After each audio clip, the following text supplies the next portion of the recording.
Proses belajar mengajar di wilayah terpencil di Kabupaten Aceh Singkil sangat memprihatinkan.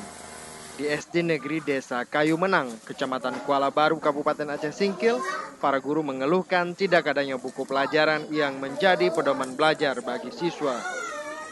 Selain bangunan sekolah yang mulai rusak, para guru yang mengajar di sekolah ini juga harus menempuh perjalanan menggunakan transportasi air. Namun karena sarana angkutan transportasi hanya satu, para guru kerap terlambat menuju ke sekolah. Para guru juga mengaku harus mengeluarkan uang pribadinya untuk membayar jasa angkutan air sebesar Rp200.000 setiap bulannya. Sebelumnya, para guru di wilayah ini mendapatkan rumah dinas di sekitar sekolah. Namun, kini rumah dinas tersebut tidak dapat ditempati lagi karena rusak parah. Meski sarana pendidikan di sekolah ini sangat minim dibandingkan dari sekolah di daerah lain, namun minat belajar siswa cukup tinggi. Kami kalau rencana pos Pak memang sama sekali nggak tahu kan.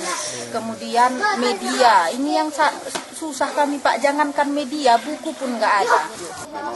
Para guru berharap pemerintah memperhatikan nasib sekolah di daerah terpencil dengan memberikan bantuan buku yang memadai serta menambah sarana transportasi agar para guru tidak lagi terlambat ke sekolah.